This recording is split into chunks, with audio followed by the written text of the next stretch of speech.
గత అసెంబ్లీ ఎన్నికల్లో Congress party BJP BRS party ఒకటని ప్రచారం చేసి ప్రభుత్వంలోకి వచ్చినాం.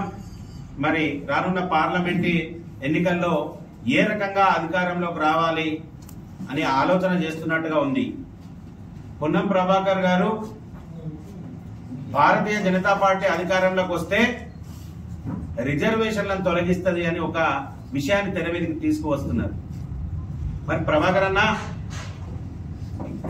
భారతీయ జనతా పార్టీ అధికారంలోకి వచ్చిన తర్వాత బీసీ ఎస్సీ ఎస్టీ మైనారిటీల యొక్క రిజర్వేషన్లతో పాటు ఓబీసీలో వెనుకబడిన తరగతులకు కూడా రిజర్వేషన్లు కల్పించిన పార్టీ భారతీయ జనతా పార్టీ. నువ్వేదో అసెంబ్లీ ఎలక్షన్లలో అడ్డమారి గుడ్డి దెబ్బల ప్రభుత్వం ఏర్పాటు చేసినాం గెలిచినాం కనుక ఈసారి కూడా అన్ని అబద్ధాలు చెప్పి అడ్డిమారి గుడ్డి దెబ్బలో కేంద్రంలో వస్తామని అనుకుంటున్నావేమో. ప్రభాకర్ అన్న, ఉన్నాయి లేని అన్ని మాట్లాడుతూ ప్రజలలో నువ్వు చులకనవుతున్నావు, నీకున్న గౌరవాన్ని కోల్పోతున్నావు. ప్రజలందరూ గమనిస్తున్నారు. ఈరోజు రిజర్వేషన్లు కల్పించడంలో ఎంత చిత్తశుద్ధి ఉంది భారతీయ జనతా పార్టీకి అన్నది. కానీ మతపరమైన రిజర్వేషన్లకు మాత్రం భారతీయ జనతా పార్టీ వ్యతిరేకం. ఏదైతే మతాన్ని సంతుష్టీకరణ చేస్తూ వాళ్ళను ఓటు బ్యాంక్ రాజకీయంగా వాడుకుందామని మీ ఆలోచనతోటి మైనార్టీ రిజర్వేషన్లు పెంపు చేస్తామని మీరైతే ఏదైతే హామీ ఇస్తున్నారో దానికి భారతీయ జనతా పార్టీ వ్యతిరేకంగా ఉన్నది. భారతదేశంలో బీసీ ఎస్సీ ఎస్టీ సంబంధించిన రిజర్వేషన్లను గౌరవిస్తూ ఓబీసీలలో వెనుకబడిన పేదలకు కూడా రిజర్వేషన్ కల్పించిన పార్టీ భారతీయ జనతా పార్టీ అని తెలియజేస్తున్నాం. ఈ రోజు కొత్త నూతన పార్లమెంటు భవనంలో రాజ్యాంగ ప్రదాత మన బాబాసాహెబ్ అంబేద్కర్ గారి విగ్రహాన్ని పెట్టి ఆదర్శంగా ఉంచింది మోదీ ప్రభుత్వం అని చెప్పి తెలియజేస్తున్నాం. ఇవన్నీ సాక్ష్యాధారాలు ఉన్నా గానీ నోటికి ఎంత వచ్చి అంత మాట్లాడుతూ ప్రజలలో చులకనైతా అంటే మేమేం చేయలేం ప్రభాకర్ అన్న. ఇక నీ ఇష్టం. గమనిస్తున్నారు ప్రజలందరూ. హామీలను నిలబెట్టే పరిస్థితి లేదు.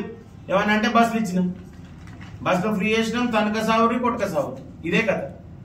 బంగారం ముచ్చట ఉండదు, 2500 ముచ్చట ఉండదు, 4000 పెన్షన్ ముచ్చట ఉండదు, ఏది ఉండదు. ఏమన్నంటే రాజ్యాంగాన్ని మారుస్తారంటున్నారు. రాజ్యాంగ ప్రదాతనే ఒక దేవునిగా ప్రతిమను పెట్టుకున్న మేము రాజ్యాంగాన్ని మార్చాల్సిన అవసరం ఏంది? ఈసారి 400 సీట్లు వస్తే రాజ్యాంగాన్ని మారుస్తామంటున్నావు. పోయిన పార్లమెంట్ లో కూడా మాకు సంఖ్యాబలం ఉన్నది, ఏదంటే చేయగల సత్తా ఉన్నది. 370 జీవోలు తీసుకొచ్చినాం, ఎన్నో ఆర్టికల్లను చేసినాం, ఇది కూడా చేయగలుగుతాం. కానీ రిజర్వేషన్లను మార్చే పరిస్థితి, ఓబీసీ రిజర్వేషన్లను బీసీ ఎస్సీ ఎస్టీ రిజర్వేషన్ మార్చే పరిస్థితి మాకు లేదు. మీరేదైతే ఓటు బ్యాంక్ రాజకీయం కోసం మతపరమైన రిజర్వేషన్లు అంటున్నారో దానికి మాత్రం మేము వ్యతిరేకం అని చెప్తూ కొన్ని మధ్యలో ప్రభాకర్ అని అంటుండట, ఈ జిల్లాలు ఏంది చిన్న చిన్న చేసిర్రు, జిల్లాకు ఒక్కనే మంత్రి ఉన్నా కానీ జిల్లాను ముక్కలు చేసిర్రు, ఈ అధికారంలో మజా వస్తలేదు, ఈ జిల్లాలన్నీ తీసేయాలని ఒక ప్రపోజల్ పెట్టినాడు రేవంత్ రెడ్డి గారికి. అందుకే ఈ మధ్య కాలంలో రేవంత్ రెడ్డి గారు పార్లమెంట్ కాన్స్టిట్యున్సీని ఒక జిల్లా ఎత్తామంటారు. మరి అభివృద్ధిలో ఈ జిల్లాలు ముందంటుండి చిన్న చిన్న జిల్లాలు ఏవైతే ఉన్నాయో, ఇలా సిరిసిల్ల రాజన్న జిల్లాను ముంచుతావా నువ్వు చెప్పాల్సిన పరిస్థితి ఉంది ప్రభాకర్ అన్న.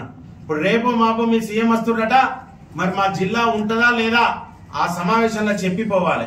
గచ్చుడు ప్రభాకర్ అన్న, ప్రజలకు సంబంధించి ఉపయోగకరంగా ఉన్న వాటిని వనరులను నువ్వు పరిరక్షించే పరిస్థితి తీసుకో తప్ప రిజర్వేషన్లు తీసేస్తారు, రాజ్యాంగాన్ని మార్చేస్తారు అంటే ప్రజలు ఇని ఈసారి అడ్డిమారి గుడ్డి దెబ్బల్లో మీకు ఓట్లేసే పరిస్థితిలో లేరు. అడ్డిమారి గుడ్డి దెబ్బలో మీకు ఓటేసినందుకు ఎంత కష్టకాలం అనుభవిస్తున్నారో ప్రజలందరూ గమనిస్తున్నారు. కనుక నీకున్న గౌరవాన్ని తగ్గించుకోకు, నీకున్న ప్రజలలో చులకన కాకు అని చెప్పి భారతీయ జనతా పార్టీ తరఫున మీకు సూచన చేస్తూ రేపు ఎల్లుండి ఏదైతే మీరు రేవంత్ రెడ్డి గారి సమావేశంలో మా సిరిసిల్ల జిల్లా ఉంటదా ఉండదా తీసేయాలని మీరే ప్రపోజల్ పెట్టినట్టు మాకు తెలియవచ్చింది కనుక దాన్ని క్లారిటీ ఇప్పించాల్సిన పరిస్థితి అవసరం ఎంతైనా మీకు ఉన్నదని చెప్పి భారతీయ జనతా పార్టీ నుండి డిమాండ్ చేస్తున్నాం. భారత్ మాతాకి జై.